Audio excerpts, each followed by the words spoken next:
Oke, assalamualaikum warahmatullahi wabarakatuh. Selamat malam, berjumpa kembali dengan Mas Bro Tegal. Tentunya hari ini akan memberikan info-info yang dahsyat untuk kalian mengenai koin PP. Hari ini akan saya bahas full, kupas tuntas mengenai koin PP ya. Tapi kalian tetap dior, ucapan Mas Bro jangan kalian terlalu mentah-mentah, karena dalam bermain kripto berisiko tinggi, bisa cuan dadakan ataupun kismin dadakan. Ini volume lagi sibuk ya, lagi pada lomba kali ya, lomba Agustusan. Lomba Agustusannya adalah lomba menangis, marketnya merah ya. Jadi suaranya yang paling kenceng, nangisnya itu pemenang. Tapi jangan khawatir, kripto naik turun hal yang biasa. Akan saya sampaikan di sini mengenai koin PP secara fundamental yang tidak bisa diragukan lagi. Kemudian naik turun kerjaannya si acak adut, si bandar wel-wel. Pemegangnya masih oke, 477,12k, satu hari naik 1000 holder tanpa terkecuali. Dahsyatnya ya, market capnya masih 74 triliun, masih aman. Rankingnya tidak pernah longsor sampai di atas 30, masih tengkleng di 28, 29 bolak-balik di situ. Tenang saja. Menurut saya PP adalah koin bermasa panjang, berfundamental oke, akan bisa jadikan long invest, dan pemenangnya long invest holder jangka panjang. Ada yang bilang Rp1 susah, apalagi $1. Orang yang mimpi saja, nggak tahu TA, nggak tahu fundamental, nggak tahu kripto ya. Parah bener orang yang bilang PP dolar itu perhitungannya edan. Mungkin banyak yang bilang begitu. Kita akan kupas di sini secara jelas untuk kalian bahwa PP ini dijadikan banyak yang narasinya bahwa PP ini adalah meme koinnya BTC, akan menjadikan sejarah, mengulang sejarah BTC. Kalau kita membuat BTC 1, BTC 2, BTC 3, BTC 4 tidak bisa. Koin terseleksi alam BTC 1 yang nomor 1, ranking nomor 1 itu BTC. Mau digeser dengan apalagi tidak akan bisa. Kita kupas di sini ya. Ini menurut saya masuk akal dan sangat menarik. PP adalah harga 0,00186 yang lagi terjadi per video ini saya buat. Jangan berharap akan mencapai $0,5, setengah dolar, ataupun $1 dalam waktu dekat. Para ahli memperkirakan akan tetap dalam desimal yang sangat rendah hingga tahun 2025. Pertumbuhan jangka panjang ke harga yang lebih tinggi mungkin terjadi, tetapi hanya dalam hitungan dekade. Ya, perlakuan PP sebagai koin meme yang sangat spekulatif dan volatilitas yang sangat tinggi. Saya percaya koin ini adalah akan mencapai sampai $1, tapi 1 dekade ataupun ya 10 tahun, yang mana BTC dulu juga waktu lama untuk jadi terbang tinggi itu paling enggak itu 1 tahun. Dan banyak yang memang menarasikan bahwa kalian percaya nggak percaya, saya juga masih samar-samar terus terang apa adanya di sini. Pahit saya katakan pahit ya, manis saya katakan manis. Tapi banyak yang menarasikan bahwa dengan adopsinya paus-paus dan SNSN satu listing serta Binance yang punya banyak BTC, BNB, ETH yang tidak kurang uang sampai adopsi PP ini. Dan bahkan di Bitcoin Jepang itu meme coin yang pertama masuk itu PP, nggak sembarangan, di sana betul-betul terseleksi. Yang menurut saya masuk akal kalau ini akan menjadi sejarah. Mengulang bukan jadi BTC, tapi mengulang sejarah kayak perjalanan BTC. BTC itu kalian kira dulu nggak meme coin jualnya aja susah, nggak terkenal. BTC itu apaan dulu tahun 2009, tahun 2010, tahun 2011 itu saya aja ditawarin kakak saya, apaan BTC? BTC apaan? Waktu harganya masih di bawah ratusan juta. Kok belinya kok saya punya uang pada waktu itu sekitar 15 juta. Itu beli BTC harganya udah sebelum nanti 100 juta. Saya rasa nanti tahun depan akan di atas 100 juta. Itu waktu masih murah banget.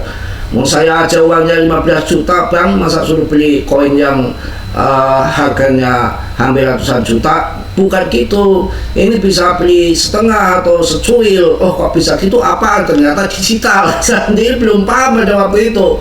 Nah ini sama, PP juga kelihatannya akan dibawa arah mengulang sejarah BTC. Bisa juga kalian semua apa yang terjadi, apa yang dimainkan, peran mereka semua yang memainkan semua. Ini game mau dibuat PP menjadi $1, $2, itu kan gampang saja, nggak ada yang susah. $1 apalagi, katanya orang gila, orang nggak waras kalau market capnya berapa. Apakah nggak masuk ke PP semua global, market global di kripto? Ya kan bukan sehari, 2 hari, setahun, 2 tahun, 1 dekade itu puluhan tahun. Kalau mereka sudah kompak kemudian BTC diadopsi secara massal, ya apapun yang terjadi bisa. Wong mereka yang kontrol, yang mereka mainkan tidak kebenaran setan, tidak kebenaran iblis, semua itu dia mainkan. BTC pun sekarang kalau tanpa diadopsi mereka, para well besar-besaran, ya jadi apa BTC sekarang? Ya karena semua itu kan mereka yang bikin, disetel, bisa diatur.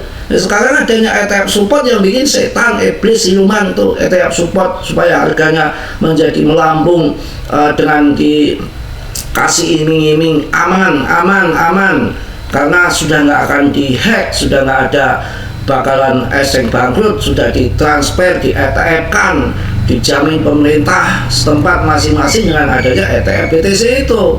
Nggak beli di eseng lagi, ditransfer, di ETF kan. Maka kan kejadian itu berarti yang membuat kan manusia. Kalau koin-koin ETH, BNB, altcoin jumlahnya sudah nggak kehitung jutaan koin, kemudian semua nggak ada yang desentral, ya semua adalah sentral, dikontrol depnya megang ada 80%, 70%. Banyak sekali koin-koin penipuan seperti koin Libra kemarin dari Argentina yang ada hubungannya dengan Melania, istrinya Trump. Jadi mencari koin-koin yang seperti PP desentralis penuh tanpa kontrol dan pemegang daripada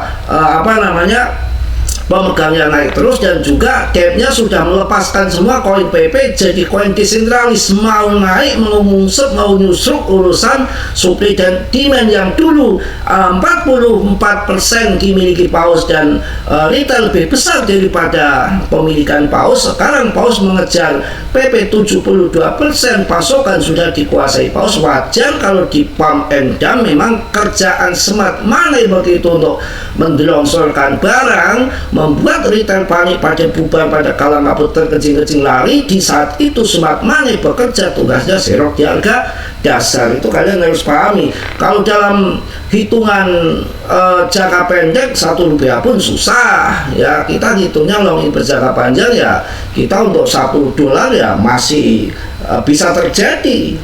Dulu BTC berapa harganya? $1 yang koin dihargai 1 BTC sampai di bulan Mei kalau nggak salah ya, dirayakan yang namanya hari pizza day. Nah ini nanti ada hari sate kodok kali ke depan. ya mohon maaf batuk ini. Jadi kita harus konsisten. PP saya konsisten setiap hari ya. Bos mindset nggak cuma mimpi, bos ambil peluang, bos tahu timing segalanya. Bukan soal koinnya tapi mindsetnya. Pikir kayak bos, bukan follower. PP bos meet. Pokoknya banyak yang masih positif untuk PP, nggak perlu khawatir. Ini koin yang akan menjadi koin bibit unggul menurut saya, koin yang tidak bisa kita ragukan lagi. Mau koin apa lagi? Kemarin ada yang ngebut PP sudah redup. Koin SPX ini baru, koin Pengu ini baru ya. sudah melawan, ordernya nggak ada apa-apanya dengan PP, bandingannya lebih dalam sampai 12%. PP jangan mainin. Ini suatu contoh, Paus membuang PP kemarin 400 billion, PP nggak goyang, biasa saja. Ini daripada permainan smart money, ini nanti buang barangan, maka akan kembali serok lagi. Memang kerjanya permainan scalping swing jangka pendek begitu. 400 billion kalau dibuang di koin-koin yang ECKW, market cap kecil, langsung jadi rupul. Tapi untuk market cap sudah termasuk besar, hampir ratusan triliun untuk PP, dengan didam 400 billion koin, tidak apa-apa, tidak goyah, tidak scam. Market capnya masih di atas 74 triliun dan rankingnya masih di 29. Kurang opo kekuatan kesaktian daripada PP, bukan koin EC odong-odong karbitan yang hanya pam sesaat. Enggak, PP ini dibuang sampai bilionan koin aman-aman saja. Ini saya lihat ini, para paus baru saja membuang 400 billion PP token dalam satu hari, memicu long squeeze senilai 6 miliar dolar dia, dan penurunan harga 7,4%. Dihajar 400 billion koin PP dan turun cuma hanya 7,4%. Apakah nggak mantap? Coba koin lain hanya dibuang sedikit saja, turunnya 40%, 50%. Rupul meme-meme koin yang lain nggak akan bertahan sampai kayak ini. Ini namanya bibit unggul, dan ini adalah ngetes, uji coba Paus ini dihantam membuang 400 billion PP. Apakah PP akan hancur? Apakah PP akan rupul? Ternyata PP bertahan kuat, merdeka. Ini bibit unggul yang tidak perlu kalian ragukan lagi. Mantap jaya. Paus baru saja membuang 400 billion token PP dalam satu hari, memicu long squeeze senilai 6 miliar dolar dan penurunan harga sebesar 7,4%. Namun seorang analis masih melihat potensi, memprediksi kenaikan ke 0,0039 jika koin tersebut mempertahankan trendline kenaikannya. Ini kalian paham nggak? 0,003 ini harganya udah berapa? 0,003 dolar loh. Ini udah hampir 3 rupiah ya, kurang lebih begitu. Apakah nggak maknyos? Nggak usah khawatir, PP hajar saja selagi punya potensinya masih sangat besar ya. Jadi punya potensi yang tidak main-main. Justru kalau saya sih, kalau punya kambing, sapi, saya embat ya, beli PP lagi mumpung turun. Cuma tinggal punyanya sih tikus doang. Oke, harus semangat ya. PP ini akan merayakan ATH barunya. Kita nggak usah takut melihat harga naik turun. Sekarang udah permainan setan belaka semua, waktunya pam-pam. Tahun 2022 kayak kiamat, turun 90%, ancur-ancuran, doge, shiba, semua SRP harganya 3.000, Cardano 3.000, Matic, Polygon nggak sampai 3.000, BNB cuma 2.700.000, bahkan Solana harganya 150.000, sekarang 3 juta lebih. Itu suatu sejarah histori yang sudah terjadi, naik turun udah biasa. Ngapain dongkol gondok ya, payah ya. Mending lomba Agustusan, kalau lagi stres bingung, lombanya lomba menangis. Market merah yang nangis paling kenceng itulah pemenangnya. Waduh.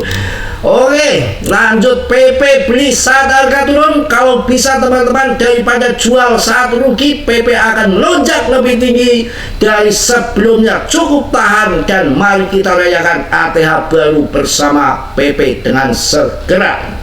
Luar biasa. Mungkin itu yang saya sampaikan pada malam ini. Tetap semangat, tetap yakin $1 harga PP mungkin akan terjadi, tapi bukan waktu jangka pendek, bisa 1 dekade ini. Narasi banyak yang menarasikan bahwa PP koin bibit terunggul dan akan menjadi sejarah, mengulang sejarah. Meme koinnya BTC ada di PP. Oke, terima kasih ya Mas Bro. Mohon maaf apa yang saya katakan tentunya banyak salah dan banyak dosa. Kalian harus riset sendiri dalam bermain kripto berisiko tinggi, bisa cuan dadakan ataupun doer mendadak. Semua risiko masing-masing. Kalian tahu semua investasi ada risikonya ya. Mas Bro tidak bertanggung jawab atas kerugian kalian. Sudah warning kalian ya, berisiko tinggi dan semua kerugian masing-masing. Hati-hati dalam bermain kripto. Saya hanya membahas sebatas yang saya tahu, begitu sesuai dengan pribadi saya, dan mohon maaf yang sebesar-besarnya. Yang positif kalian ambil, yang buruk kalian tendang. Gini aja saudara yang belum subscribe untuk mensubscribe, yang sudah Mas Bro ucapkan banyak-banyak terima kasih. Salam dari Tegal Mas Bro. Wassalamualaikum warahmatullahi wabarakatuh. Cos.